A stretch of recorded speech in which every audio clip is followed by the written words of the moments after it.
Hey guys, Stephanie McFelchair, Dream Coach here.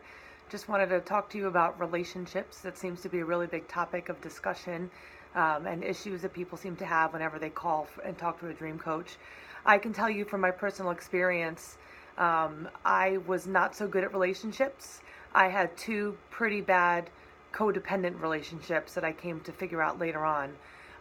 My first relationship was a very unhealthy one where his father ended up getting very, very sick and passing away, and I kept hoping for that person that I knew and fell in love with to come back, and he never quite did and became actually both verbally and physically abusive after that. I spent a little bit of time, probably 2 or 3 years, waiting and hoping that that person that I fell in love with was going to come back, and he never did. Without realizing it, I was holding on to a lot of guilt. And so when I started my next relationship, I started that feeling like I hadn't done enough in the previous relationship. So I was holding on to something, not living in integrity with my true self. And so I married someone that I really shouldn't have. I definitely saw some red signs, big red signs, like bigger than the red flags, like really major, like explosions. Hey, you should not be doing this at all. But I just kind of figured that he had really great potential, and when you love someone, you kind of deal with certain things about them that you might not deal with other people. Overall, he was a great guy, and he had high expectations for things that he wanted to do. But the reality is that I saw his possibility, and I didn't actually want to see him for who he truly was. So 5 years later, after being married for 5 years and having a very, very tumultuous, unhealthy 5-year marriage, I decided to get a divorce, and it was one of the best things and happiest things that I ever did.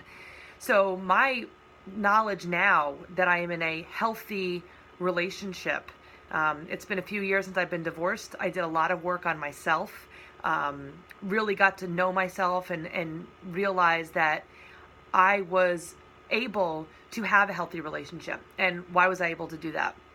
Well, the biggest thing is that I found myself. I did all the things that made me happy, and I started to really like being single, to be honest with you.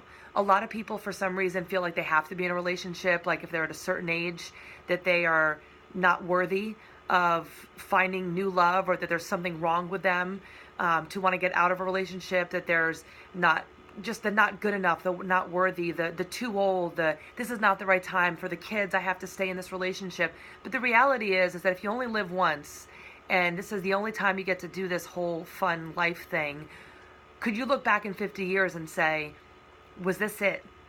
Am I happy with those 50 years that have just gone by? For me, when I was in my unhealthy marriage, the answer was no. And that was really the question that I asked myself. I said, could I do this? Could I put a child through this? And I knew the answer to put a child was no. But when I thought about my life and I said, could I do this? And I said, you know what? I really can't. And it was one of the best decisions I ever made, because when I made that decision to leave, it changed my life completely and put me on a completely different course. Had I not done that, I would not be in the happy, committed relationship that I'm in now. I would not have the beautiful son that I have now. None of those things would have happened. And it all became possible because I decided no more. I wasn't going to take that anymore. I wasn't going to put myself last anymore. I wasn't going to think that I was not worthy of a good relationship, and a good relationship even with myself. You know, the biggest few years in between of me getting a divorce and getting remarried, those years were completely about finding myself, going on my own journey, finding my passions, figuring out what made me happy. And I have to admit, my husband really kind of had to talk me into deciding to be with him, because I really, really like being single. And I never thought that I could say that. I think that I really thought that after, 34, that you were just an old hag and there was just no point. So you might as well just stay married because you'll never find anybody.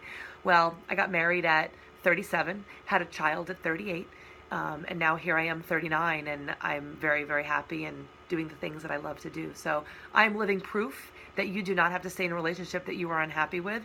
If you work on yourself and follow your own dreams, the right person will come to you. So good luck with whatever you're going through, and maybe we can help you out sometime.